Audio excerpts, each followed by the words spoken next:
Bom dia, irmãos. Bom dia. Vamos iniciar o nosso culto. Esse friozinho aqui, né? Deu uma esfriada de novo.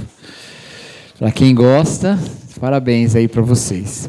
E também parabéns para os pais, um feliz Dia dos Pais, a todos os pais aqui presentes, que Deus os abençoe. À noite nós teremos nossa programação aí de Dia dos Pais, efetivamente, né? Mas já queremos parabenizar todos os pais aí por essa data tão significativa. Queridos, deixa-me dar alguns avisos sobre as programações da igreja nas próximas semanas aí. Dia 16 de agosto, também conhecido como sábado que vem, nós teremos o encontro de casais, que será aqui na igreja com pizza, tá bom? Ficou esse valor aí de R$70 por casal, tá? Para você comer pizza aqui com a galera, tá bom? E você dá o seu nome para a Andréia e o Clésio, tá? Eles não estão aqui hoje de manhã, então se você não vier à noite, quiser dar um nome para gente aqui, dá um nome para qualquer pessoa assim. Passa por alguém e fala assim, eu venho no encontro de casais. Essa pessoa... Brincadeira, pode falar comigo, pode falar com a Lê também, né? A gente passa para eles. Mas se você vier à noite, fala com eles direto que fica mais fácil, tá bom? Agora, se você não tiver a condição aí dos R$70, não tem problema, gente. Fala com a gente que a gente dá um jeito aí. Não tem problema mesmo, tá? Deixe-nos te abençoar, tá bom? Próximo aviso aí. Estamos na nossa campanha para mesas e cadeiras, para a aquisição das nossas mesas e cadeiras. Então, quem quiser participar, está ali o QR Code para o Pix e também a chave Pix ali, que você pode usar, tá bom? Também temos a atualização do hall de membros, que está chegando ao final, né? Está, inclusive, cada vez menos gente indo lá, né, Rose?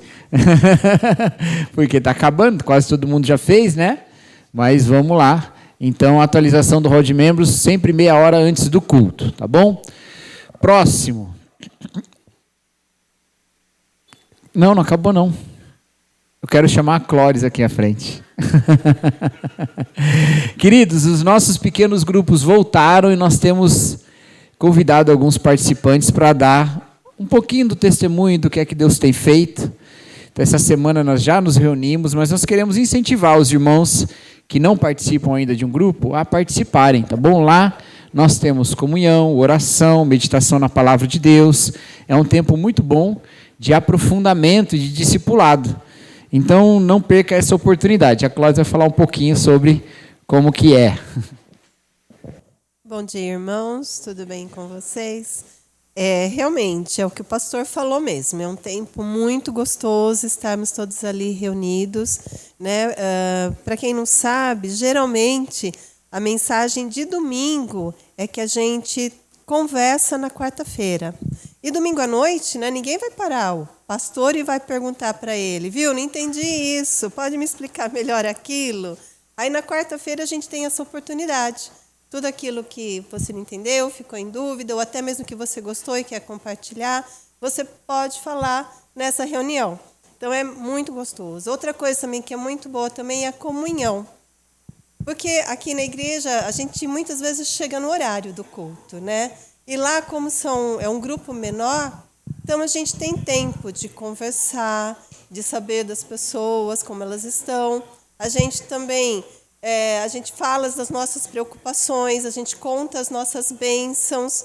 Então, realmente, eu incentivo todo mundo a participar de um pequeno grupo. Conversar, né, com o pastor, com o Ranieri, ver o dia que é melhor para vocês. E é muito bom. E sempre tem comida também, que fica melhor ainda, né? É isso aí, gente. Então, fica aqui um incentivo. Se você tem dificuldades, né, de horário, dificuldades geográficas, né, os grupos não ficam perto da sua casa, fala com a gente, deixa a gente resolver esse problema, tá? Não espere resolver tudo isso, fala com a gente que a gente resolve, a gente ajuda a encontrar o melhor lugar para você em termos de dias e de localidade. E é isso, tá bom? Então não perca, é uma boa maneira de estreitar os laços e de crescer em comunhão também, tá bom? É isso, meus irmãos. À noite nós teremos a nossa programação de Dia dos Pais. Não perca, tá bom? Traga aí seu papai, ou você que é papai, traga seu filhinho, ou venha, se vier sem filho, vai ser homenageado também. Então, tá? Mas venha que nós vamos ter esse nosso culto que acaba tocando isso. Deixa eu até falar um pouquinho sobre isso. Algumas pessoas, elas não gostam muito disso, né? Ah, culto dos pais. Não é culto dos pais, não. É culto a Jesus mesmo. É culto a nosso Deus, tá bom? Mas é tão importante nós termos um tempo de refletirmos nisso, né? Todo linguajar bíblico é um linguajar de relacionamento e um linguajar familiar, né? Então nós aproveitamos essas oportunidades para celebrar esse tipo de relação no qual Deus nos colocou, mas principalmente para incluirmos na nossa vida familiar o próprio Evangelho como condutor da nossa maneira de viver. Então, não perca, tá bom? À noite teremos aí uma programação especial de Dia dos Pais. Ah, mas você não falou isso no Dia das Mães. Não falei, mas agora eu falei no Dia dos Pais. No ano que vem eu falo no Dia das Mães, compensa, tá bom? Vamos orar, queridos?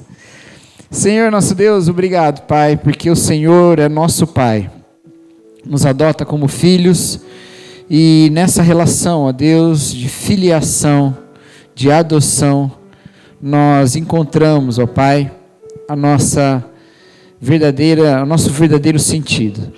Que o Senhor, ó Pai, nos sustente nessa manhã, fale aos nossos corações e receba, Deus, a nossa adoração. Essa é a nossa oração em nome de Jesus Cristo. Amém.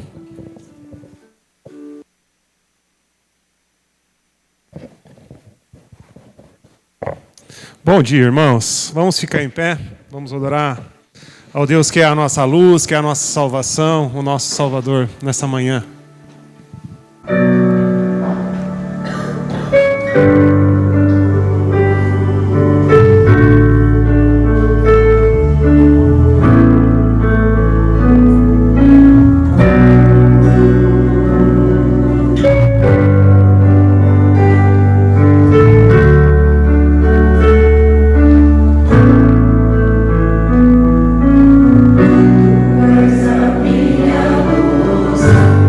Minha salvação.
desfrutar o seu amor, ter a paz do coração, viver sempre em comunhão, e assim receber a grandeza do Jesus, meu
Obrigado, Senhor. Obrigado por ser o pastor que conduz as nossas vidas, que apacenta as nossas almas, ó Deus. Muito obrigado porque podemos declarar nessa manhã que somos livres para te adorar, livres pelo sacrifício de Jesus, ó Deus. Não por nossos méritos, porque como cantamos, ó Deus, nós não merecemos tanto amor, ó Deus, nós não merecemos aquele sacrifício, mas pelo teu grande amor derramado sobre as nossas vidas, nós podemos dizer nessa manhã que somos livres para te adorar e reconhecer que o Senhor é o Senhor das nossas vidas. Amém. Obrigado, ó Pai, por esse momento de culto.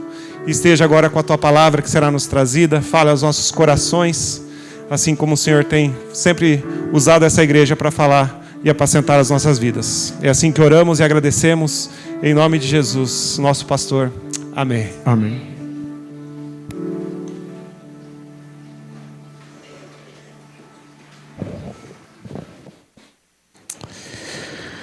Amém, glória a Deus. Irmãos, quero convidá-los a abrir as suas Bíblias na primeira epístola de Paulo aos Tessalonicenses, no capítulo 2. 1 Tessalonicenses, capítulo 2. Nós estamos caminhando por este livro de 1 Tessalonicenses, que nós temos chamado de uma igreja exemplar, a igreja de Tessalônica. E ela é exemplar porque Paulo diz que ela serviu de modelo para todas as igrejas da Macedônia e da Acaia. Então, é uma igreja que era uma igreja literalmente exemplar, uma igreja modelo. Como eu disse no domingo passado, e repito hoje, era a igreja que eu queria frequentar se eu voltasse lá no Novo Testamento, no tempo do Novo Testamento. Queria frequentar essa igreja aqui, tá? Que é a igreja de Corinto, não, que tinha muita briga lá. Eu quero essa aqui. Primeira carta de Paulo aos Tessalonicenses, capítulo 2. Irmãos, nós vamos ler um texto bem longo, já aviso os irmãos, quem estiver ansioso aí, lide com isso, porque nós vamos ler o capítulo 2 inteiro, e nós vamos até o versículo 8 do capítulo 3, certo? Então, atentem, tá? Poderia ler de pouquinho e pregar conforme lê? Poderia, mas não vou fazer isso. Eu vou ler inteiro. Então, vamos lá, vamos junto, tá bom? Vai dar tudo certo, tá? Vai dar tudo certo. É sempre bom a gente ler uns pedaços maiores da Bíblia assim, tá, gente? Porque a gente fica decorando o versículo e não entende contexto. Então, assim, a gente agora entende contexto melhor, tá bom? 1 Tessalonicenses 2, 1 até 3, 8. Diz assim a palavra de Deus. Vocês mesmos sabem, irmãos, que a visita que lhes fizemos não foi inútil. Sabem como fomos maltratados e quanto sofremos em Filipos, antes de chegarmos aí. E, no entanto, com confiança em nosso Deus, anunciamos a vocês as boas novas de Deus, apesar de grande oposição. Portanto, como veem, não pregamos com a intenção de enganá-los, nem com motivos impuros, nem com artimanhas. Em vez disso, falamos como mensageiros aprovados por Deus, aos quais foram confiadas as boas novas. Nosso propósito não é agradar as pessoas, mas a Deus, que examina as intenções do nosso coração. Como bem sabem, nunca tentamos conquistá-los com bajulação, e Deus é nossa testemunha de que não agimos motivados pela ganância. Quanto ao reconhecimento humano, nunca o buscamos de vocês, nem de nenhum outro.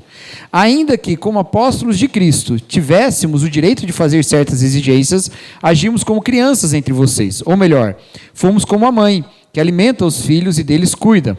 Nós os amamos, tanto que compartilhamos com vocês não apenas boas novas de Deus, mas também nossa própria vida. Não se lembram, irmãos, de como trabalhamos arduamente entre vocês, noite e dia, e nos esforçamos para obter sustento, a fim de não sermos um peso para ninguém quando lhes anunciávamos as boas novas de Deus? Vocês mesmos são nossas testemunhas, e Deus também é, de que fomos dedicados, honestos e irrepreensíveis com todos vocês, os que creem, e sabem que tratamos a cada um como um pai trata seus filhos. Aconselhamos, incentivamos e insistimos para que vivam de modo que Deus considere digno, pois Ele os chamou para terem parte em seu reino e em sua glória. Portanto, nunca deixamos de agradecer a Deus quando vocês receberam de nós a mensagem dele. Não consideraram nossas palavras meras ideias humanas, mas as aceitaram como palavra de Deus, o que sem dúvida são. E essa mensagem continua a atuar em vocês, os que creem. Então, irmãos, vocês foram perseguidos por seus próprios compatriotas, tornando-se assim imitadores das igrejas de Deus em Cristo Jesus na Judéia, que também sofreram nas mãos do seu próprio povo, os judeus. Eles mataram o Senhor Jesus e os profetas e agora também nos perseguem. Não agradam a Deus e trabalham contra toda a humanidade, procurando impedir-nos de anunciar a salvação aos gentios. Com isso, continuam a acumular pecados, mas a ira de Deus finalmente os alcançou. Irmãos, depois de um breve tempo separado de vocês, embora nosso coração nunca os tenha deixado, esforçamo-nos por voltar a vê-los pela grande saudade que sentimos. Queríamos muito visitá-los, e eu, Paulo, tentei não apenas uma vez, mas duas. Satanás, porém, nos impediu. Afinal, o que nos dá esperança é alegria. E qual será a nossa magnífica recompensa e coroa diante do Senhor Jesus quando Ele voltar? Serão vocês. Sim, vocês são nosso orgulho e nossa alegria. Por isso, quando não pudermos mais suportar, quando não pudemos mais suportar, resolvemos ficar sozinhos em Atenas e enviamos Timóteo para visitá-los. Ele é nosso irmão e colaborador de Deus na proclamação das boas novas de Cristo. Nós o enviamos para fortalecê-los e animá-los na fé, para que as dificuldades não os abalem. Mas vocês sabem que estamos destinados a passar por elas. Quando ainda estávamos com vocês, nós os advertimos de que as aflições em breve viriam, e foi o que aconteceu, como bem sabem. Assim, quando não pude mais suportar, enviei Timóteo para saber que continuavam firmes na fé. Tinha receio de que o tentador os tivesse vencido e todo o nosso trabalho houvesse sido inútil. Agora, porém, Timóteo voltou trazendo boas notícias a respeito da sua fé e seu amor. Ele nos contou que vocês se lembram sempre com alegria de nossa visita e que desejam nos ver tanto quanto nós queremos vê-los. Por isso, irmãos, apesar de nossos sofrimentos e dificuldades, ficamos animados porque vocês permanecem firmes na fé. Agora revivemos por saber que estão firmes no Senhor. Até aqui. Quando a gente fala que a igreja de Tessalônica era uma igreja exemplar, a gente está falando com base no que Paulo diz no primeiro capítulo, quando ele diz que eles se tornaram modelo para as igrejas de toda a Macedônia e da Acaia. É uma área grande ali entre a Macedônia e a Grécia, que tiveram influência. Agora, o que significa isso? O que significa ser uma igreja exemplar? Existe uma tendência no mundo evangélico contemporâneo, que não é tão contemporânea, ela já é mais antiga, mas uma tendência muito curiosa de que líderes de igrejas que se destacam, e eu não vou dizer de boas igrejas, porque nem todas se destacam por bons motivos, mas líderes de igrejas que se destacam costumam receber muita atenção de outras pessoas para saber o que é que ele fez lá que deu certo para eu fazer aqui também. Então é comum que líderes de igrejas que se destacam cheguem num certo nível de admiração, que as pessoas vão atrás deles para saber o que eu faço para a minha igreja ser igual à sua. E aí isso vai acontecer num nível global. Tem igreja, no Brasil nem tanto, mas tem igreja nos Estados Unidos, por exemplo, que levam líderes do mundo inteiro para ver como eles fazem as coisas lá, para replicarem nos seus países e coisas do tipo. Surgem, então, muitos modelos de igreja. Se você for numa livraria cristã e procurar lá a parte de igreja, você vai encontrar um monte de modelo de igreja. Algumas têm até nome, tá? Alguns modelos têm até nome. Isso ficou tão comum que depois os pastores começaram a lançar livros sobre modelo de igreja, dizendo, isso não é um modelo de igreja. Mas era também, isso aí aconteceu muito também. Obviamente que isso não é um grande problema, aprendermos uns com os outros, isso não é um problema. O grande problema é que muitas vezes os elementos que são admirados nessas igrejas não são os elementos que fazem parte de uma igreja admirável do Novo Testamento. As igrejas admiráveis do Novo Testamento, elas têm características diferentes das igrejas que nós admiramos no nosso tempo. E isso é um problema, porque nós deveríamos derivar a nossa eclesiologia, que é a doutrina da igreja, e a nossa prática eclesiológica do texto bíblico, e não do pragmatismo, e não daquilo que dá certo, funciona. E o maior exemplo é essa carta de Paulo aos Tessalonicenses, porque ele diz que essa igreja se tornou modelo para todas as igrejas ali. E elas se tornaram modelo como?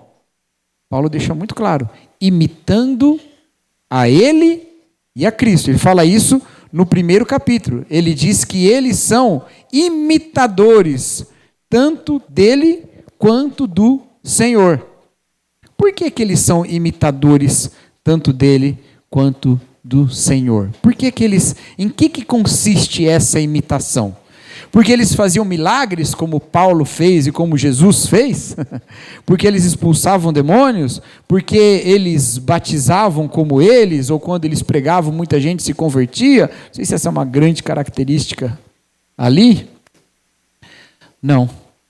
Quando a gente olha no primeiro capítulo, o que é que essa igreja tinha que imitava Paulo e Jesus, a gente toma um susto. No versículo 6, ele diz assim: assim, apesar do sofrimento que isso lhes trouxe, vocês receberam a mensagem com alegria que vem do Espírito Santo e se tornaram imitadores nossos e do Senhor. Sabe o que ele está dizendo aqui? Vocês nos imitaram porque receberam a mensagem com alegria, mesmo na perseguição. Acho que você não vai encontrar esse livro numa livraria evangélica. Igrejas imitadoras de Jesus, como ser perseguido no mundo presente. E continuar alegre com o evangelho. Acho que a gente não vai encontrar. Paulo está dizendo que a grande característica dessa igreja, que a faz uma imitadora dele e de Jesus, é que no meio da perseguição elas estavam com o evangelho e com alegria. Não perde esse aspecto, não. Com alegria. Receberam o evangelho com alegria. Isso nos traz um certo conflito. Porque a Bíblia é muito clara em dizer que há aspectos de Jesus que nós só imitamos na tribulação. Isso é dito aqui por Paulo aos Tessalonicenses, isso é dito pelo autor de Hebreus, lá na Epístola aos Hebreus, mas isso é dito pelo próprio Senhor Jesus nos Evangelhos. Quando ele fala assim: olha, não estranhe se o mundo os odeia, porque ele também me odiou primeiro. Eles me perseguiram e vão perseguir vocês. Ou seja, sofrer tribulação é imitar a Jesus Cristo, porque ele passou por isso também. Então, a gente não está no caminho de ser uma igreja que nunca é incomodada. A gente não está no caminho de ser uma igreja que busca sempre o caminho mais fácil. O nosso caminho é o caminho de sofrimento, porque nós estamos imitando Jesus Cristo, o Cordeiro de Deus, que sofreu por nós. Literalmente chamado pelo profeta Isaías de servo sofredor. Servo sofredor. Então, é isso. Amém? Essa é a nossa vocação, sofrer. Mas não, é ser sofredor de tribulação, enquanto se apega ao evangelho com alegria. E essa é a loucura disso tudo. Essa é a loucura disso tudo. Como é que a gente faz isso? Paulo, então, vai no capítulo 2, no trecho que nós falamos, dizer para eles como que a vida é assim mesmo. Ele fala assim: olha gente, mas você não esquece que assim foi comigo também. Quando eu fui ter com vocês, eu já estava vindo de um perrengue que eu tinha sofrido lá em Filipos. E aí eu vim encontrar vocês e sofri perrengue no meio de vocês também. Mas mesmo assim, eu não trouxe para mim certos privilégios. Eu ralei no meio de vocês, eu me dediquei, eu não entreguei só o evangelho, eu entreguei minha própria vida. Porque ao final das contas, a vida cristã é isso, é entregar mesmo. E eu entreguei minha própria vida a vocês e ensinei vocês a fazerem isso. De modo que vocês fizeram o mesmo. E vivem também com amor uns pelos outros, dedicando a sua própria vida. E aí tem essa sequência de imitação.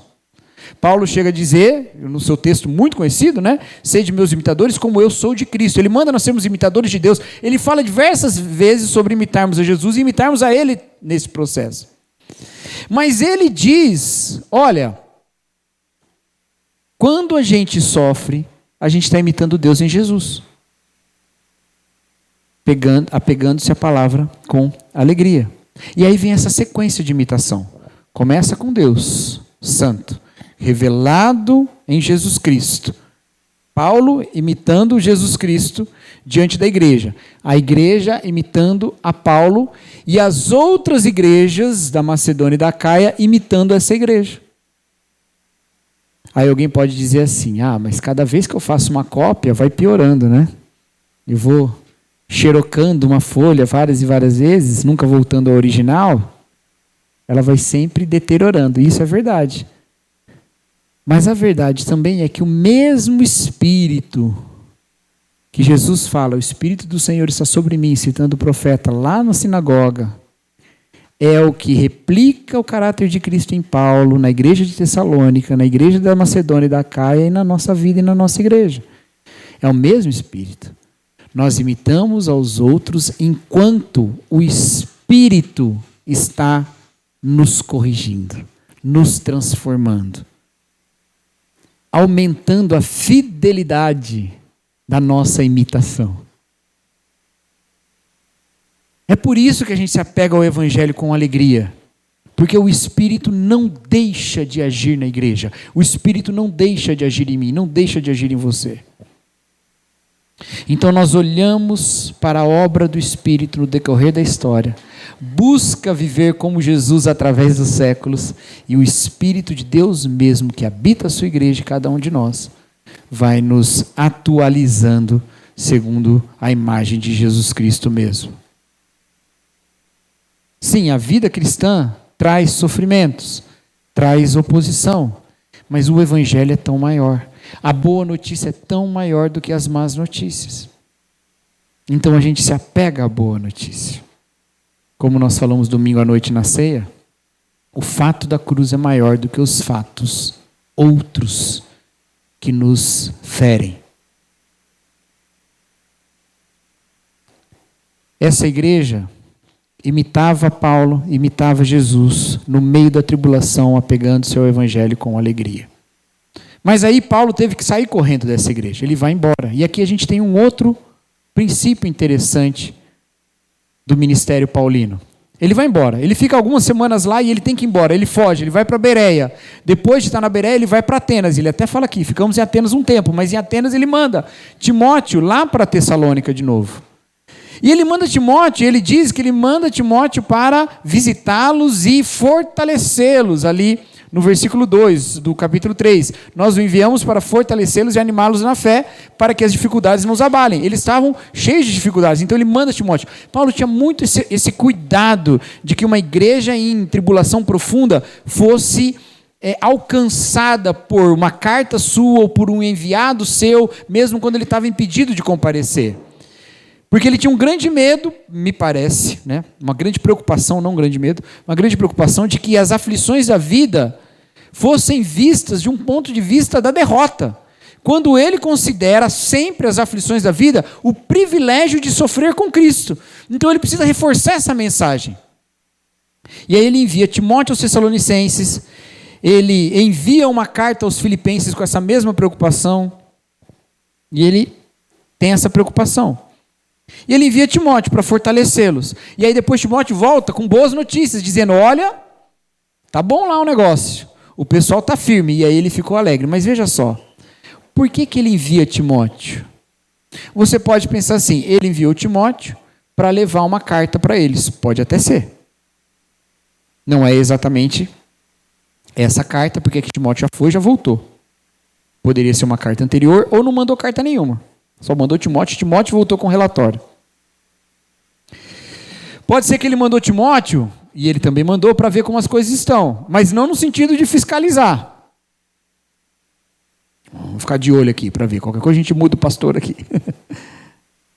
Mas tem uma característica desses envios de Paulo a Timóteo que não está muito explícita nesse texto, mas está num outro texto. Mexe um pouquinho a sua Bíblia aí e vai lá para 1 Coríntios capítulo 4. Versículo 17. 1 Coríntios 4, 17.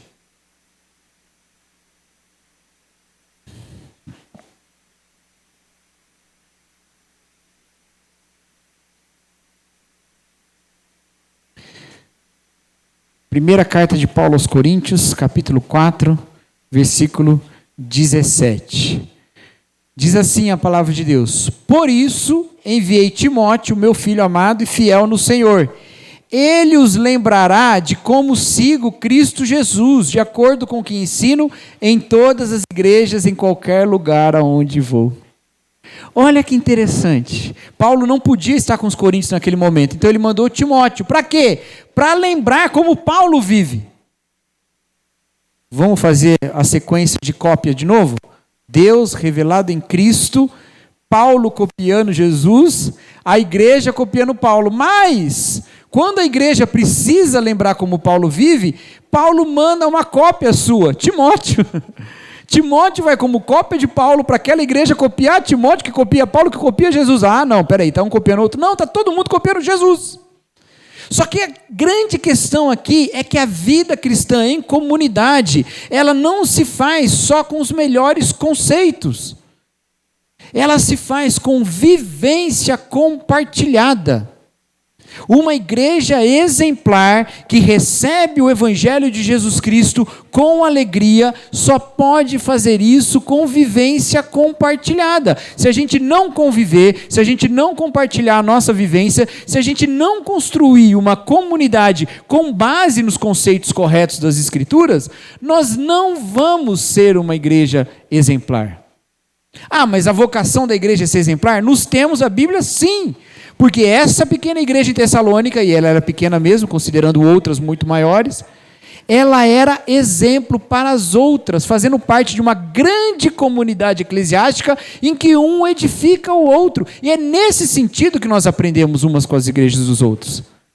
Que todos nós somos partes do mesmo corpo, buscando na mesma palavra como viver, atualizados pelo mesmo Espírito na nossa imitação, e compartilhamos virtudes que são do nosso Senhor. Por isso, meus irmãos, nós precisamos sempre estar juntos uns com os outros. Mas não juntos em qualquer base. Juntos na base do Evangelho. Paulo fala que eles receberam com alegria o Evangelho, mesmo com tribulação. E em que se demonstrava essa alegria? Eles estavam tomando chicotada e dando risada? Não.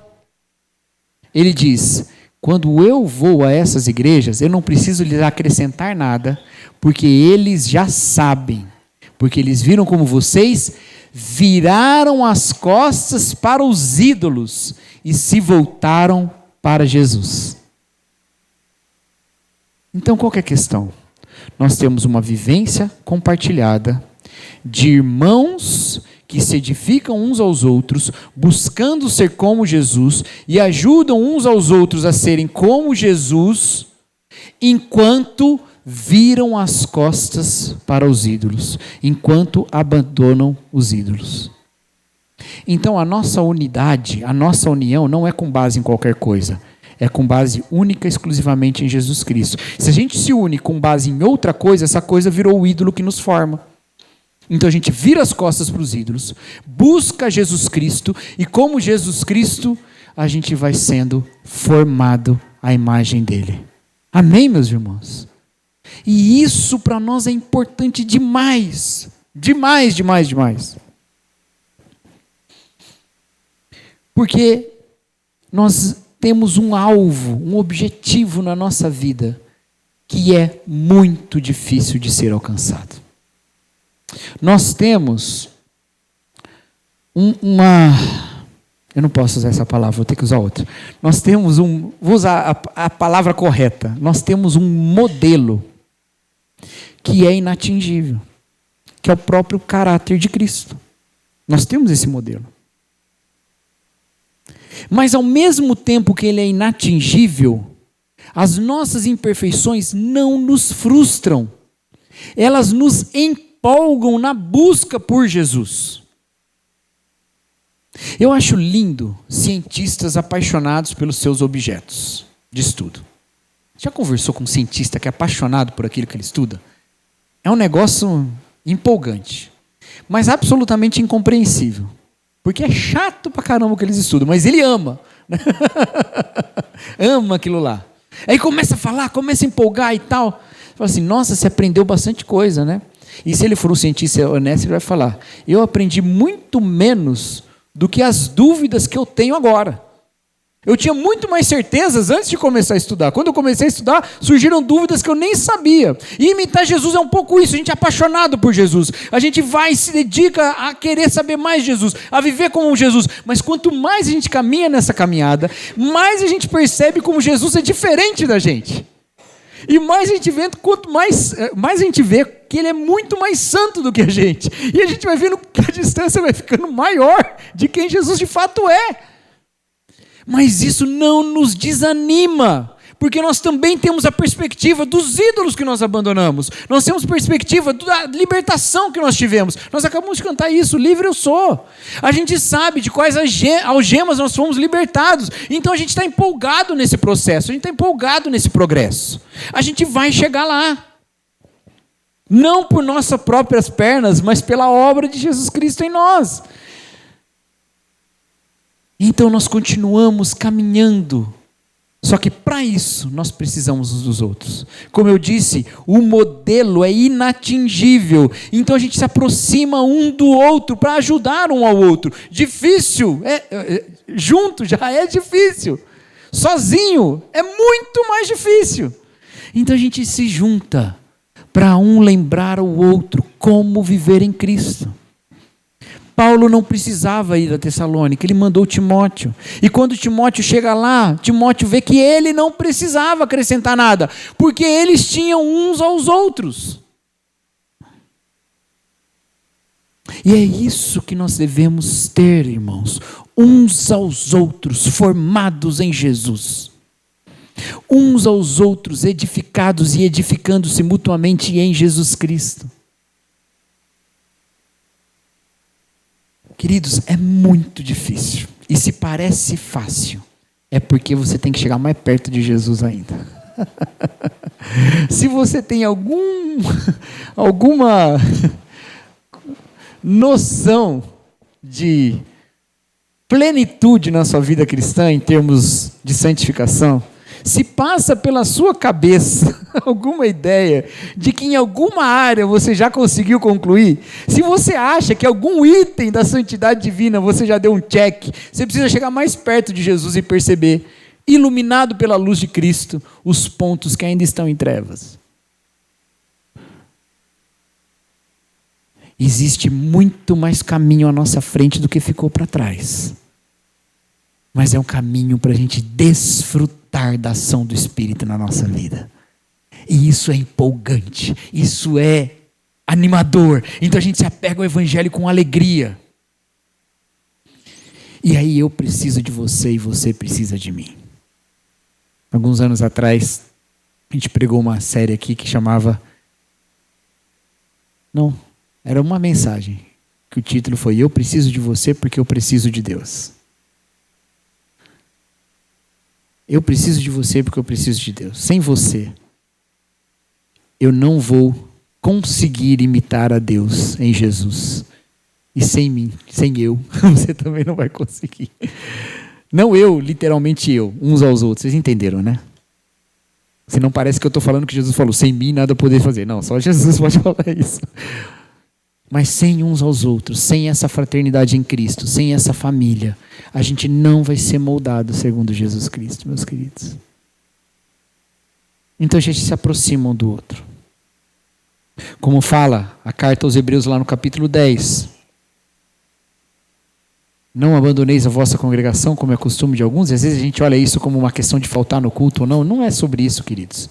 É sobre abandonar a congregação mesmo. É sobre não congregar, é sobre não se reunir. Não abandoneis a vossa congregação, como é costume de alguns. Mas a segunda parte é mais importante. Antes, encorajem uns aos outros, quanto mais vem que o dia se aproxima. Encorajar uns aos outros. Continuar seguindo fiel em Jesus Cristo. Apesar das perdas que podemos ter nesse caminho. É lembrar um ou outro e falar, ei, essa tribulação não é porque Jesus perdeu. Essa tribulação é oportunidade de imitar Jesus.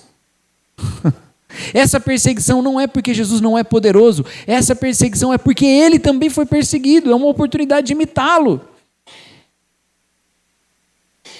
Porque a palavra de Deus diz que acontecerá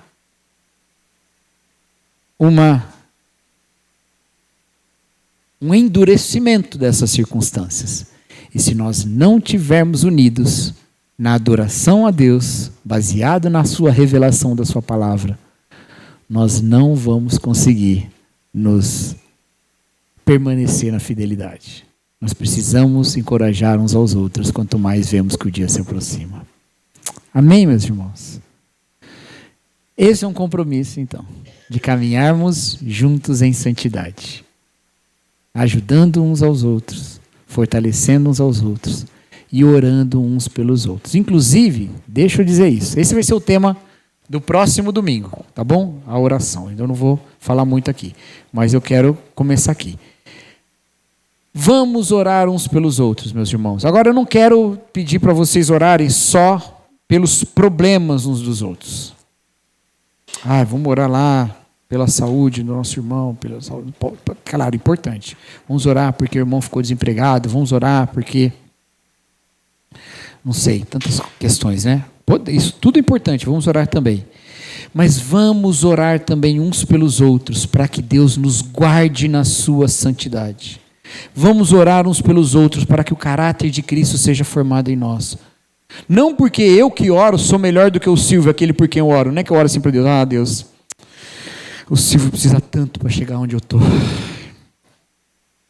Não. Isso aí é oração lá do fariseu, né? Obrigado, porque eu não sou como esse publicano. Essa oração é: Senhor, mantenha o seu irmão na fidelidade, assim como eu peço que o Senhor me mantenha. É claro que a gente ora para ficar firme, mas a gente também tem que ter essa prática de orar pelo outro para que ele esteja firme. Amém, meus queridos? É um compromisso que nós temos de continuar andando na direção de Jesus, que é longo esse caminho, mas a gente não vai deixar de caminhar na direção de Jesus Cristo. Vamos orar, queridos? Baixe sua cabeça. Eu vou pedir para você fazer essa oração primeiro, silenciosa aí. Pedindo ao Senhor que te forme e forme a igreja segundo a imagem dele.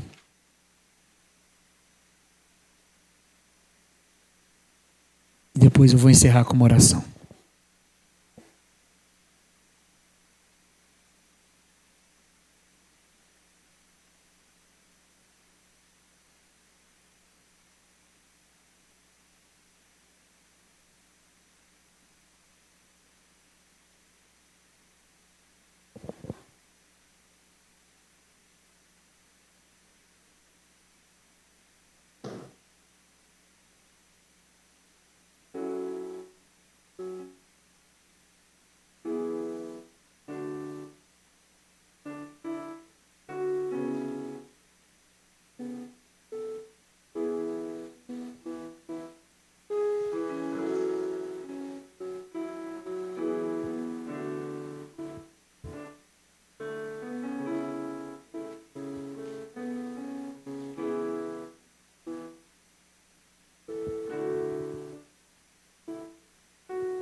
Senhor nosso Deus, pedimos, ó Pai, que o Senhor nos forme segundo a imagem de Jesus e que o Senhor nos use, ó Pai, para edificarmos uns aos outros, para que juntos abandonemos os ídolos, os pecados, a maldade, a carnalidade e voltemos, ó Deus, para o Espírito, para a Sua Palavra, para as virtudes maravilhosas do nosso Deus, virtudes que nós fomos chamados para anunciar.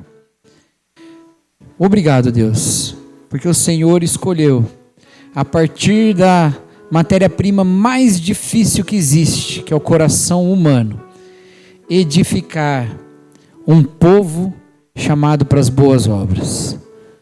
Nos ensina, ó Pai, a viver como Jesus. Essa é a nossa oração em nome de Jesus Cristo. Amém. Vamos cantar essa canção, queridos? Vamos ficar em pé? Juntos nós podemos andar com Jesus. Não há nada que possa derrotar tudo que o Senhor planejou.